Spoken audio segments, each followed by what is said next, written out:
Yo, what's going on YouTube? Welcome back to another Minnesota Twins discussion video. I really want this one to be a discussion video, as you saw in the title. It's going to be about Miguel Sano, his clutch factor.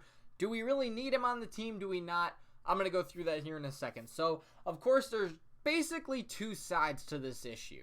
You've got the Twins fans that are very, yes, we want Miguel Sano. He's not as bad as people say.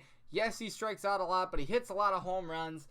And then you've got the other side of the aisle where it's just like he's striking out too much. He's not consistent. Yes, he hits some home runs, but is he being that much of a help for the team? So we're going to go through both sides today. I'll give you my opinion, why I think I might lean a little bit more this way, but I definitely want to know what you guys think down in the comments below. If you've got statistics or something to prove me wrong, I'd love to hear it. If you agree with me, let me know some stats, maybe why. But I'm going to be going through this today, comparing Miguel Sano to Nelson Cruz and Max Kepler. Max Kepler is a guy who I think is the most clutch on the team, if you can define clutchness. There's a stat on Baseball Reference that is considered clutch stats. So we're going to be reading those today with those three players. So again, I picked Max Kepler because I think he's the best on the team in these categories. Miguel Sano, obviously, who we're comparing, who's being compared, and then Nelson Cruz because they're very similar. They like to hit a lot of home runs. They're big guys who swing for the fences. So let's go ahead and start with Miguel Sano. He does strike out a lot. Okay, I think that's very out there. I think he's gonna strike. He's on the record. He's on pace to set the record for the most strikeouts in a season, if I'm not mistaken. I could be mistaken about that. That's just what I heard on Twitter somewhere. Again, not sure how reliable that is. But if that's true, that's not a good thing, right? Because he's not going out there breaking the home run record. And if he did that, well, then maybe you could push aside the strikeouts.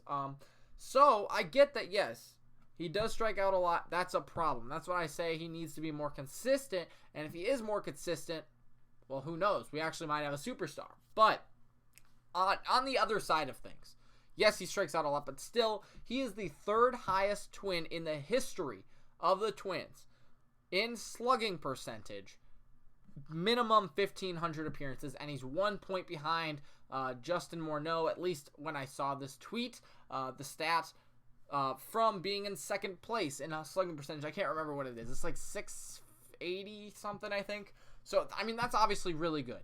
And when he makes contact, good things happen, right? So that's that side of the aisle. Of course, you don't want him to strike out a lot, but when he does make his contact, it goes a long way. Is that clutch? I don't know, and that's what we're going to find out right now. So again, that's that side of the aisle. Yes, he does strike out, but his clutch is up there, or his slugging is up there. And does that make him good? Does that make him cover what the clutch factor is? Is that overruling? So let's go ahead and look at it. With runners in scoring position and 2 outs, Miguel Sano is batting 154. Now, he doesn't get in these situations a lot, and he strikes out 5 times when doing so. I'm going to be using batting average today. Again, if you have a better stat, let me know. But I'm going to be using batting average and strikeouts specifically in these situations, just because I think that's a general, way to decide if a player is doing good, putting the ball in play and reaching base, or clearing the bases, I guess, rather. So that's what I'll be going with. Again, I know slugging is important. I know OPS is important, all that kind of stuff, but this is the number I'm going to be going with today. We could for sure talk about it in the comments below, but, I got to keep this to a 10-minute video or so. So let's go through it. Batting average, 154, 5 strikeouts with runners in scoring position and 2 outs. That's not very good. With a late and close game is what the category says, 207 with 13 strikeouts. A tie game, a 146 average with 16 strikeouts. If you move down when they're ahead in the game, at any point, he's batting 269 with 24 strikeouts. And when he's behind in the game at any point, he is batting 212 with 17 strikeouts. So, if you do the math, I believe that is 16 with a tie game, 24 and 17. I can't do math, but it looks like it's roughly 31 plus 16, 48-ish strikeouts on the season. If that's the case, that's a lot. It's not as many as Cruz, but is he still going down that path? Who knows? Of being, the strikeout leader of the season. So 48 strikeouts, and his averages, I mean, if you look at it, 1, 2, 3 are above 200. And then one I didn't mention, when the Twins are within 4 runs, he's batting 219 with 47 strikeouts. So what does that tell you? I don't really know. But that's not great if you're only batting 200 in 4 categories that are supposed to be clutch categories. Now let's go to Nelson Cruz. I want to cover Nelson Cruz really quickly in the same categories because Nelson Cruz is a lot better. And we know that Nelson Cruz is a better player, but how does he stack up against Miguel Sano? And I guess if you want to look at SOPS plus, Miguel Sano has 1, 2, 3, 4, 5 categories above 100. Every single category is above 117 rather, for Nelson Cruz's SOPS plus.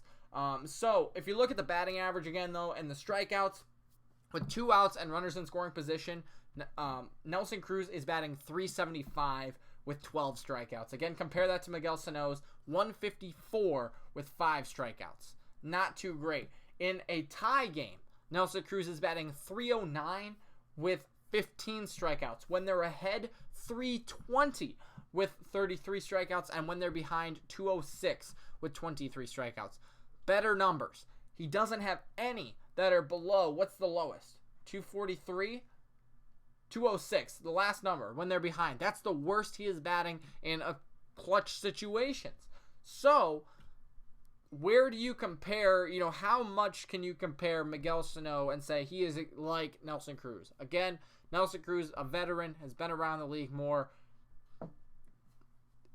Yes, no, I don't. This is why I want you guys to decide. This is just this season, but he's already done so much better than Miguel Sano. And I get that Miguel Sano didn't play much, at the beginning of the year with an injury, and I just don't think you can hold that injury accountable for him, because he does strike out a lot, and he's been striking out a lot. So he doesn't. I don't know. This is where I'm going with this, because I really want to know your opinion. I think that Miguel Sano is fine in that situation, but his numbers just don't stack up.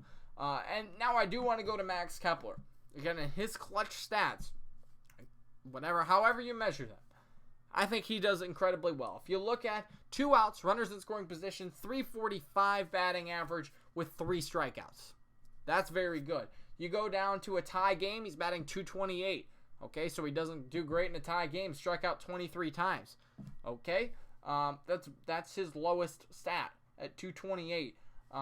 When they're ahead, he's batting 314 with 14 strikeouts, and when they're behind, he's batting 250 with 16 strikeouts. I mean, you could, again, go look at all these stats yourself, but that is, I think, one of the best guys we have on the team.